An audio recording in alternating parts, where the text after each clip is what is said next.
থেকে নামার সময় মাহফিল কর্তৃপক্ষ একজন স্টেজের কোনায় টেনে নিয়ে বলেন, হুজুর যার জন্য এত দয়া করলেন, দোয়া করলেন, ভূয়সী প্রশংসা করলেন, ওনাকে চেনেন নাকি? আমি বললাম, না চিনি না তো। তিনি বললেন, উনি এই এলাকার মাদকের ডিলার। আমি বললাম, এটা কোনো কথা হলো ভাই? তিনি বললেন, হ্যাঁ এটাই বাস্তব। তিনি মাদকের ডিলার, তো মাদকের বিরুদ্ধে এত কথা বললেন। তখন তিনি বললেন, হুজুর উনি পরিবেশ বুঝেন, কাকে কোন কথা বলে ঘায়েল করতে হবে এটা উনি খুব ভালো করে বুঝেন। উনি মাহফিলে এসেছেন না, এখন পুরা মুসল্লি, কিন্তু আমরা তো জানি। আমি বললাম, তাহলে জেনে শুনে এমন একটা লোককে মাহফিলের প্রধান অতিথি কেন বানালেন? উনি উত্তর দিল, হুজুর ওনার নাম না দিলে মাহফিলের পারমিশন নাই, বাধ্য হয়ে নাম দিয়েছি। এরকম বাস্তবতা বাংলাদেশে আছে না নাই? পরিবর্তন হওয়ার দরকার আছে না নাই? তবে আজকে আপনাদের মাহফিল কর্তৃপক্ষকে আমাকে ধন্যবাদ না দিলে হয়ই না। আপনারা অজপাড়া গায়ের মানুষ হতে পারেন, কিন্তু আপনাদের বিবেক, আপনাদের কমন সেন্স অনেক উন্নত। মাশাআল্লাহ। আপনারা প্রধান বক্তার নামের উপরে কারো নাম দেন নাই, এই সম্মানটা আপনারা রক্ষা করেছেন। অথচ আমি বলেও দেই নাই যে আপনারা কিন্তু নাম ওভার উপরে দিবেন। আমি কখনো এটা বলি না, শুধু এ কথা বলি অনেক সময় মানুষকে বোঝাবার জন্য। কারণ আমরা যদি না শিখাই, না বুঝাই, তো বুঝবে কোত্থেকে? ঠিকটা ঠিক যদি বলেন।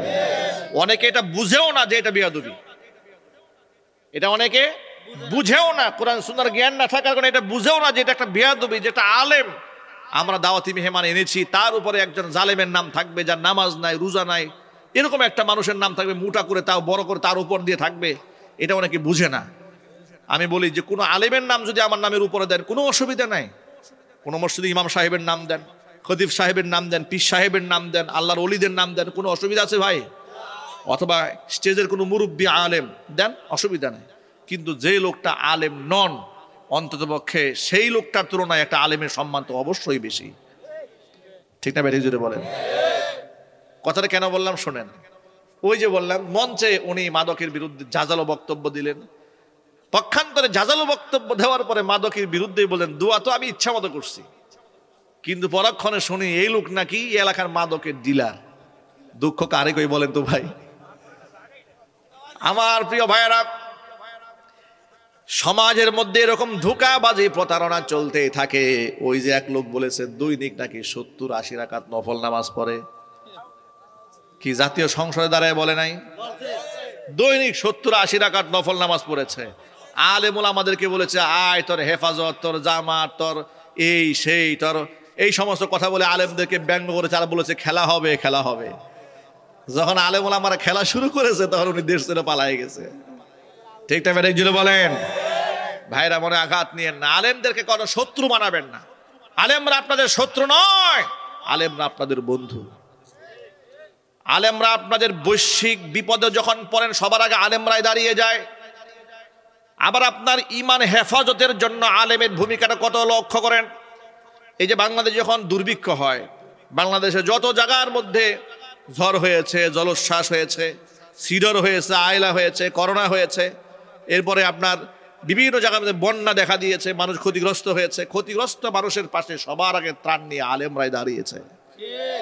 এ কথা কি সত্য না অসত্য? তাহলে আলেমরা আপনাদের দুনিয়াতেও আপনাদের সঙ্গ দিয়েছে। আপনি যখন দুনিয়াতে এলেন, আপনার বাবা আলেমের কাছে গেছে, হুজুর আমার ছেলে একটু সুন্দর নাম দেন তো। আলেম আপনার নামটা দিয়েছে।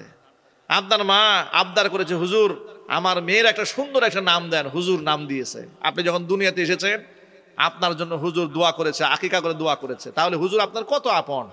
এরপরে আপনি যখন জীবনের গুরুত্বপূর্ণ একটা সিদ্ধান্ত, বিবাহ করতে যাচ্ছেন, আলেম আপনার জন্য দোয়া করেছে, আলেম আপনার বিবাহের খুতবা পাঠ করেছে। এরপরে আপনার সন্তান হয়েছে, আলেম দোয়া করেছে। আপনার বাপ মা মরে গেছে, জানাজার নামাজের ইমামতি করেছে। এমনকি আপনি দুনিয়া থেকে চলে গেছেন, আপনার অনেক সন্তান আছে, আত্মীয় স্বজন আছে, দোয়া করতে জানেও না, আলেম আপনার জন্য চোখের পানি ছেড়ে আল্লাহর কাছে দোয়া করেছে। কথা ঠিক না ব্যাঠিক জুড়ে বলেন? যে আলেম আপনার জন্য এতটা করলো দুনিয়াতে, কবরেও আপনাকে পৌঁছে দিয়েছে। এখানে এই দায়িত্ব শেষ হয়ে যায় নাই। হাসরের ময়দানে আলেমের কতটা প্রয়োজন হবে লক্ষ্য করেন। হাদিস শরীফের মধ্যে এসেছে, নবীজি সাল্লাল্লাহু আলাইহি ওয়াসাল্লাম বলেছেন, ইকালু লিল আবিদি ইয়াউমাল কিয়ামাতি, কিয়ামতের দিন একজন সাধারণ আবেদকে বলা হবে উদখুলুল জান্নাহ, জান্নাতে প্রবেশ করো। ওয়া ইকালু লিল আলিমি, পক্ষান্তরে আলেমকে বলা হবে কিফ, দাঁড়াও। ওয়াসফা লিন নাস, একা একা জান্নাতে যেও না। একা জান্নাতে যাওয়ার জন্য তোমাকে আলেম বানানো হয়নি। তোমার অনেক শান, তোমার অনেক মান, ওয়াশফা লিন্নাস, অসংখ্য মানুষ আজকে বিপদগ্রস্ত হয়ে আছে, মানুষের জন্য সুপারিশ করো, তোমার সুপারিশ আজকে মঞ্জুর করা হবে। আলেমরা তখন সুপারিশ করা শুরু করবেন। নবীজি সাল্লাল্লাহু আলাইহি সাল্লাম বলেছেন, ওয়ালাউ কানা আদাদুহুম আদাদান নুজুম, আসমানের নক্ষত্র সমতুল্যও যদি আলেমদের সুপারিশকৃত মানুষের সংখ্যা হয়, মহান আল্লাহ তাআলা আলেমদের সুপারিশ মঞ্জুর করে অগণিত মানুষদেরকে হাসরের ময়দানে ক্ষমার ফয়সালা করে দিবে। সেই আলেমের সাথে আপনি কেন শত্রুতামি করবেন? আলেম তো চোর নয়, ডাকাত নয়, জেরাকার নয়, লম্পট নন, বদমাশ নন, সন্ত্রাস নন, ক্যাডার নন, টেন্ডারবাজি করেন না, মাদক ব্যবসা করেন না। ঠিক না ব্যাঠিক জুড়ে বলেন? সমাজের সবচেয়ে শান্তিপ্রিয়, সবচেয়ে ভদ্র মানুষটা আলেম হয়। আলেম সবচেয়ে ভদ্র আচরণের অধিকারী হয়। যার দরুন একটা বেনামাজি, একটা অশিক্ষিত মানুষ মসজিদে গিয়া সবার আগে হুজুর যে ধমকটা দিছে, ঘরের মধ্যে বউর সাথে মারামারি লাগছে, সে রাগটা হুজুরের সাথে খাটায়। তো নিরীহ ইমাম সাহেব তার কিছু বলতে পারে না, ভদ্রতার খাতিরে চুপ থাকে। ঠিক না ব্যাঠিক জুড়ে বলেন? মসজিদের বারান্দায় মুরগি কেন পায়খানা করলো, এর জবাবটা হুজুরে দিতে হয়। ঠিক না ব্যাঠিক জুড়ে বলেন? এটা ফর এক্সাম্পল বললাম, উপমা, মানে বুঝালাম যে কত তুচ্ছ থেকে কত তুচ্ছ বিষয়ে ইমাম সাহেবকে আপনারা হেনস্থা করেন। ইমাম সাহেব নামাজ পড়ান, একদিন একটু দেরি হয়েছে মসজিদে আসতে, 14 গোষ্ঠী উদ্ধার করে ছেড়ে দিয়েছেন। মুয়াজ্জিন সাহেব আজান দেন, আপনারা দামই দেন, নাই মুয়াজ্জিন সাহেব ফ্যান চলে কেন, লাইট চলে কেন, ধমক দিয়ে ফেলেছেন। চিন্তা করেছেন আপনি কোথায়, মুয়াজ্জিন কোথায়? দুনিয়াতে ইনকাম কম বলে আপনি তারে খুব ছোট মনে করেছেন, নিজের অনেক বড় মনে করেছেন, লাট বাহাদুর, সুদের ব্যবসায়ী। অনেক বড় লোক হয়েছেন আপনি, ঘুষ ব্যবসা করে, চান্দাবাজি করে বহু টাকা কামিয়েছেন।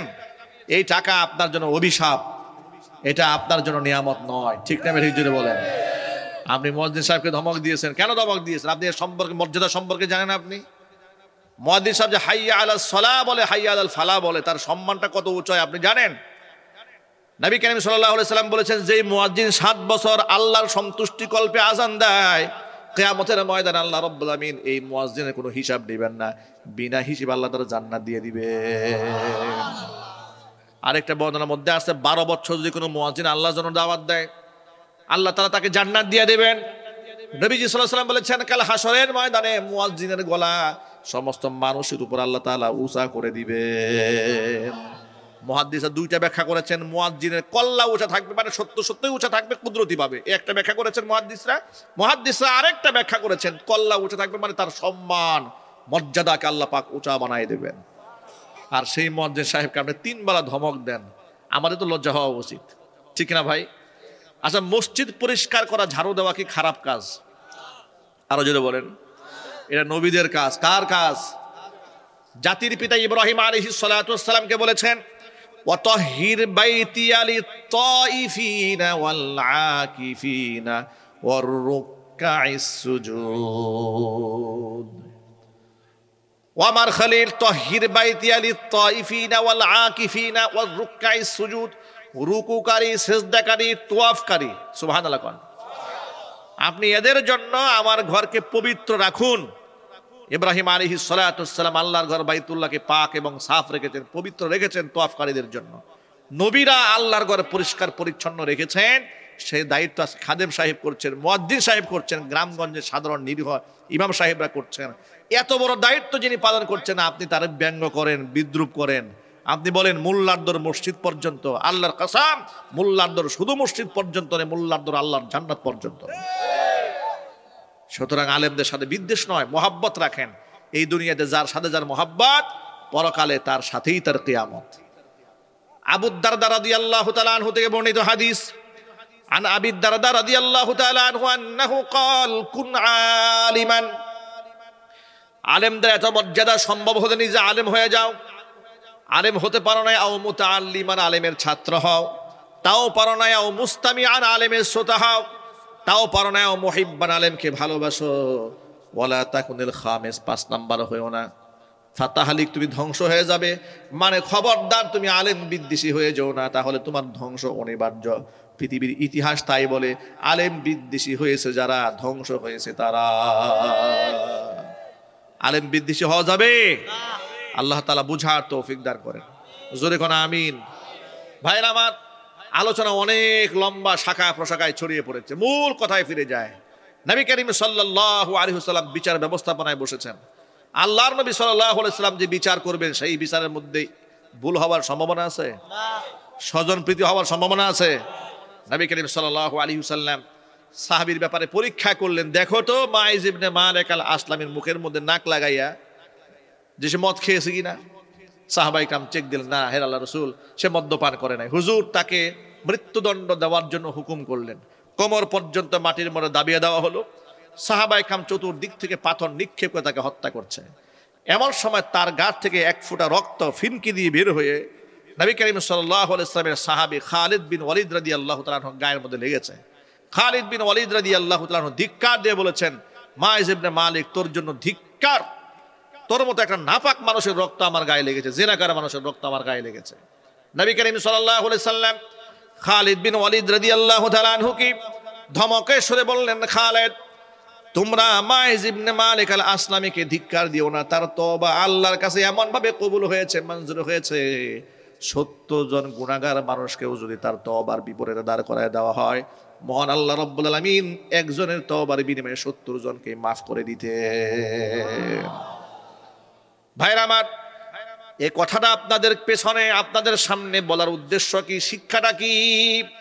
শিক্ষা হলো মহান আল্লাহর নবী সাল্লাল্লাহু আলাইহি ওয়াসাল্লাম কোরআন দিয়ে, সুন্নাহ দিয়ে এমন সুন্দর মানুষ বানাতে সক্ষম হয়েছিলেন যাদেরকে পুলিশের রিমান্ডে নিয়ে নির্যাতন করে অপরাধের কথা স্বীকার করাতে হয় নাই, নিজেরাই জাহান্নামের আগুনের ভয়ে নিজের পাপের স্বীকৃতি দিয়েছে। জোরে বলেন সুবহানাল্লাহ। সুতরাং ঈমান, তাকওয়া, পরহেজগারিতা যদি মানুষের কলিজার মধ্যে ঢুকাই দেওয়া যায়, তাহলে এই সমাজে অন্যায় কমে যাবে, সুদ কমে যাবে, ঘুষ কমে যাবে, বেপরদা কমে যাবে। ঠিক না ভাই, জোরে বলেন।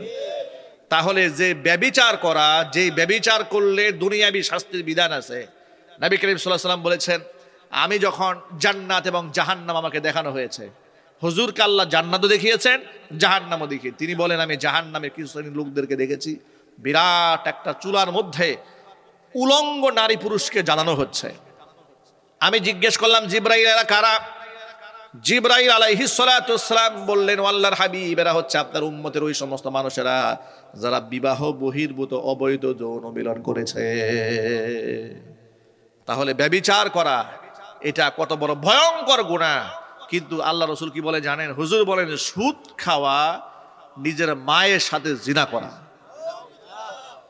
শুধু তাই কি, আল্লাহ নবী সাল্লাল্লাহু আলাইহি ওয়াসাল্লাম বলেছেন, দিরহামু রিবা ইয়াকুলুহুর রাজুলু ওয়া হুয়া ইয়ালাম আশাদ্দু মিন সিত্তাতি ওয়া সালাসিনা জানিয়াতান।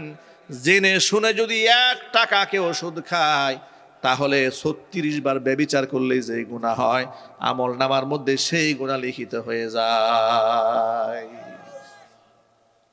আজকে সেই সুদ ঘরে ঘরে। ঠিকটা ব্যাঠিক জোরে বলেন। আমার ব্যবসায়ী ভাইদেরকে সতর্ক করতে গিয়েই কথা এত লম্বা হয়ে গেছে যে ব্যবসাকে আহাল্লাল্লাহুল বাইআ ওয়া হাররামার রিবা, ব্যবসাকে আল্লাহ হালাল করেছেন, সুদকে আল্লাহ হারাম করেছেন। নবীগণ ব্যবসা করেছেন, সাহাবায়ে কেরাম ব্যবসা করেছেন। ইসলামে ব্যবসার মূলনীতিও আছে, কিন্তু সেই মূলনীতি তো আমরা ভুলে গেছি। আল্লাহ নবী সাল্লাল্লাহু আলাইহি সাল্লাম একদিন একজন ব্যবসায়ীর সামনে দিয়ে এগিয়ে গেলেন। মাররা রাসূলুল্লাহ সাল্লাল্লাহু আলাইহি ওয়াসাল্লাম আলা সুবরাতি তুআমিন, খাবারের স্তূপের সামনে দিয়ে হেঁটে গেলেন। যাওয়ার পরে আল্লাহর নবী খাবারের স্তূপের ভিতরে হাত ঢুকিয়ে দিলেন। হাত ঢুকিয়ে দেওয়ার পরে হাতের মধ্যে কিছু ভিজা ভিজা অনুভব করতে পারলেন। হুজুর জিজ্ঞেস করলেন সাহিবাত তুআমকে, দোকানদারকে জিজ্ঞেস করেন, কি ব্যাপার, উপরের খাবারগুলো শুকনা, নিচের খাবারগুলো ভেজা, তুমি কি নিচের খাবারগুলো ভেজা কেন, কারণটা কি বলো? তিনি বললেন, হ্যাঁ আল্লাহর নবী, আসাবাতহুস সামা, বৃষ্টি এসেছিল তো বৃষ্টির পানি ভিতরে পড়েছে। হুজুর বললেন, তাহলে এই নিচের ভিজা অংশগুলো সামনে দিলে না কেন? পাবলিক তো ধোঁকা খাবে। মনে রেখো, মান গস্সা ফালাইসি মিন্নি, যেই ব্যক্তি মানুষকে ধোঁকা দেয় সেই ব্যক্তি আমি মুহাম্মদ সাল্লাল্লাহু আলাইহি ওয়াসাল্লামের উম্মতের অন্তর্ভুক্ত নয়। ইসলাম মানুষকে শুধুমাত্র নামাজের কথা বলে নাই, পূর্ণাঙ্গ একটা জীবন উপহার দিয়েছে। চিৎকার দিয়ে এখন আল্লাহু আকবার। আজকে বাংলাদেশের দিকে তাকাই দেখেন ভাই, এত বড় একটা মুসলিম দেশ, এই দেশে খাদ্যে কেমন ভেজাল।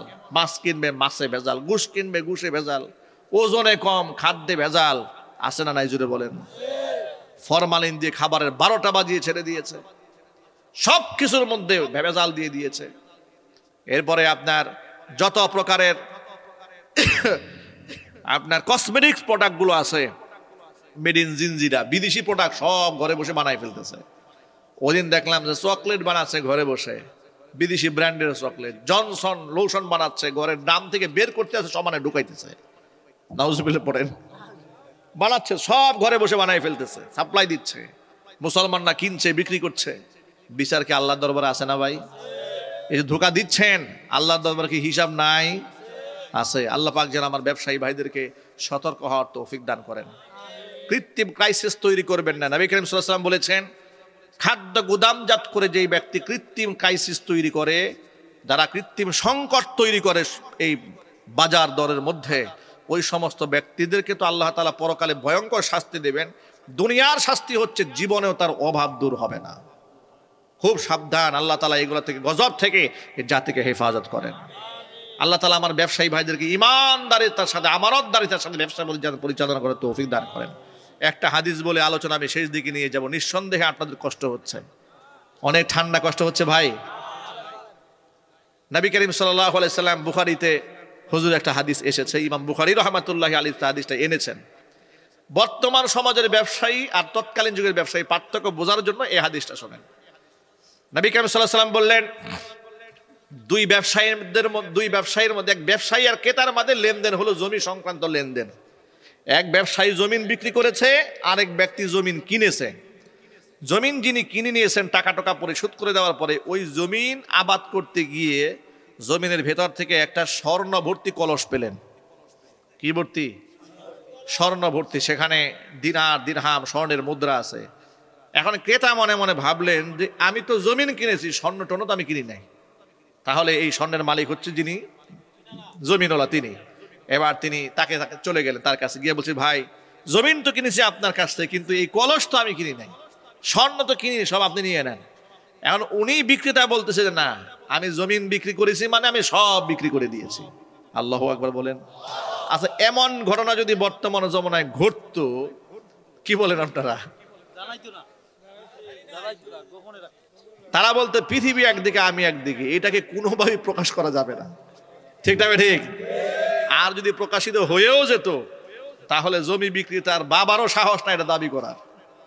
আর যদি দাবি করতো, তাহলে জীবনে ওটা দিত না।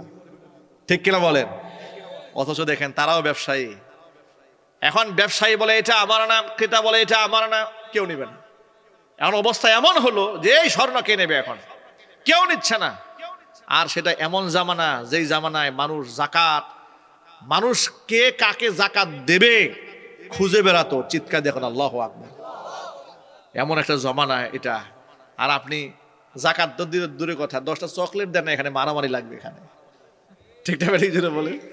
চকলেট দিলে মারামারি লেগে যাবে।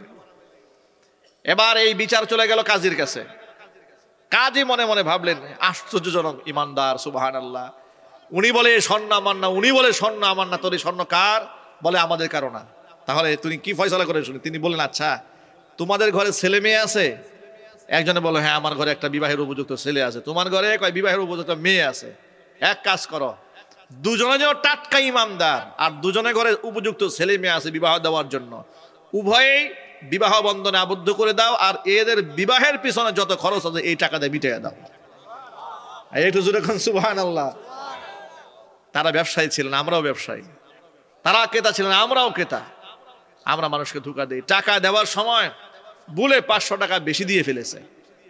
উনি মনে করে বিরাট একটা লাভ হয়েছে, আমার বিরাট বেঁচে গেছি। না ভাই, আপনি বাঁচেন না, আপনি মরছেন। ঠিক না? ঠিক, আপনি মরে গেছেন, আপনি জিতে যান না। আপনি ভুল হয়ে গেছে, আপনার ইমানি দাবি থেকে আপনি তাকে ফেরত দিয়ে আসবেন যে ভাই আপনি 500 টাকা আমাকে বেশি দিয়ে ফেলেছেন। নবী করিম সাল্লাল্লাহু আলাইহি ওয়াসাল্লামের একটা বিখ্যাত হাদিস, আত-তারগীব ওয়াত-তারহিব অধ্যায়ের, হাদিসের কিতাবের ইখলাস অধ্যায়ের প্রথম হাদিস। ওমর ইবনুল খাত্তাব রাদিয়াল্লাহু তাআলা আনহু হাদিসের রাবী, তিনি বলছেন নবী করিম সাল্লাল্লাহু আলাইহি ওয়াসাল্লাম আমাদেরকে একটা গল্প শোনালেন। হুজুর বলেছেন, ইনতালাকা সালাসাতু নাফারিন মিম্মান কানা ক্বাবলাকুম হাত্তা আওয়াহুমুল মাবিতু ইলা গারিন। ও সাহাবীরা, তোমরা দুনিয়াতে আসার আগে বনী ইসরাইল সম্প্রদায়ের 3 জন ব্যক্তি ঘর থেকে দূর সফরে কোথাও বের হয়েছিল, সারাদিন তারা রাস্তায় চলেছে, রাতের বেলায় রাত্রি যাপন করার জন্য পাহাড়ের গুহাকে বেছে নিল, পাহাড়ের গুহায় অবস্থান করেছে। রাতের বেলায় পাহাড়ের উপর থেকে বড় একটা পাথরের টুকরা গড়াতে গড়াতে এসে গুহার মুখের মধ্যে এসে আটকে গেছে। তিনজন ব্যক্তি বন্দী হয়ে গেল। গুহার ভিতর থেকে বের হবে কি করে? ক্রেন নাই, টেনে বের করবে, মোবাইল নাই, মানুষকে অবগত করবে।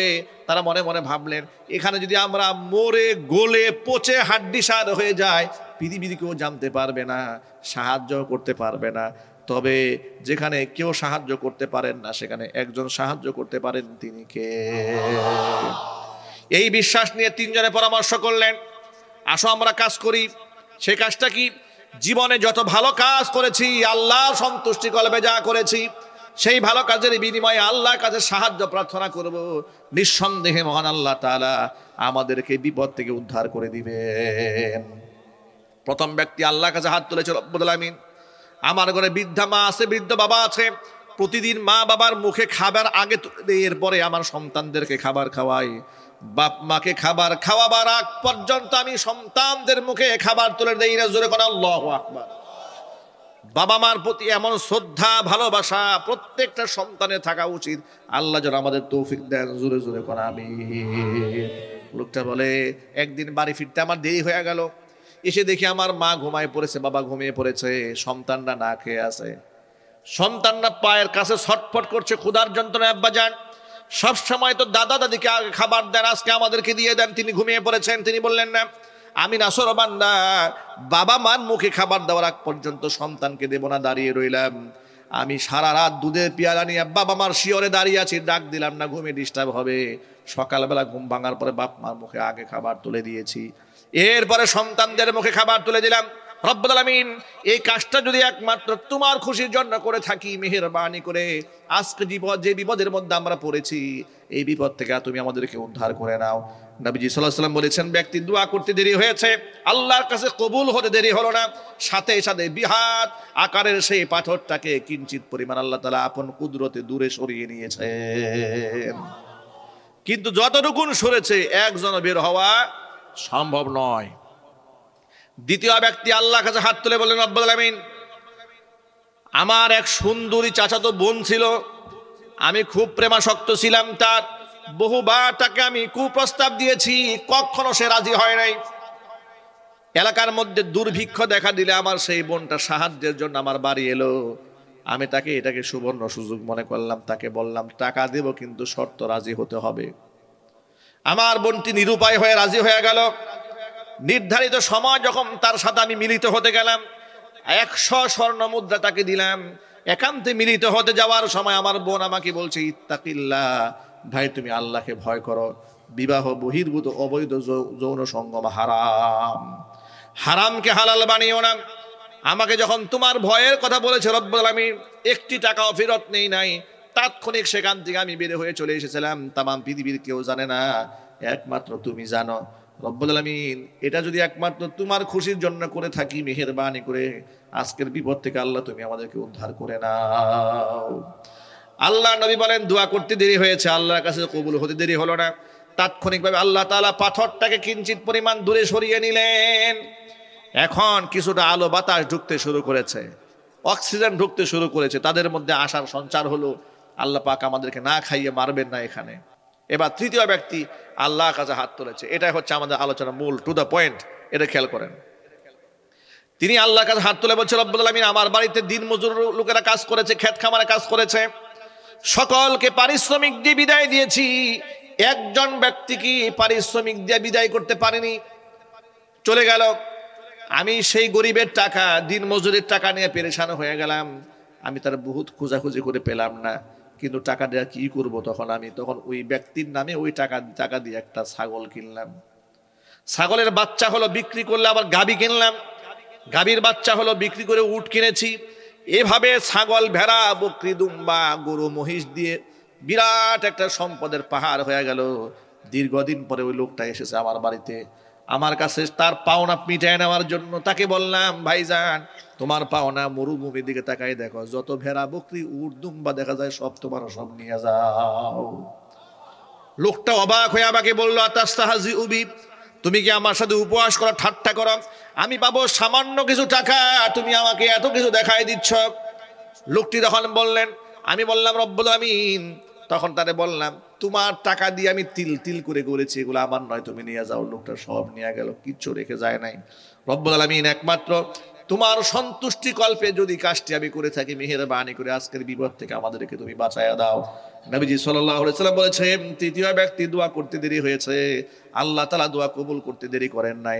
সাথে সাথে বৃহৎ আকারের পাথরটাকে গুহার মুখ থেকে সরিয়ে তিনজন ব্যক্তির জন্য মুক্তির পথ আল্লাহ বের করে দিয়েছে। আল্লাহ আছেন না নাই? আরো জোরে বলেন আছেন না নাই? শিক্ষা হলো বিরাট বড় শিক্ষা। যা করবেন ইখলাসের সাথে করবেন, আল্লাহর খুশির জন্য করবেন, দুনিয়ার বিপদ থেকে আল্লাহ পাক বাঁচায় দেবেন। দ্বিতীয় নাম্বার শিক্ষা হচ্ছে কখনো মানুষের হক নিয়ে টানাটানি করবেন না। আল্লাহর নবীর জীবনে কোনো গুনাহ নাই, সগীরা গুনাহ, কাবীরা গুনাহ, জাহিরি বাতিনি কোনো গুনাহ নাই। অথচ আল্লাহর হাবিব ইন্তেকালের আগে সাহাবীদেরকে ডেকে ডেকে বলতেন, ও সাহাবীরা, আমার সাথে কি তোমাদের কোনো পাওনা দাওনা আছে নাকি? লেনা দেনা থাকলে তোমরা মিটায় নাও। জোরে জোরে বলেন আল্লাহু আকবার। লেনা দেনা থাকলে মিটায় নাও। এইভাবে আল্লাহর নবী মানুষের কাছ থেকে দায় মুক্তি নিয়ে নিয়েছেন।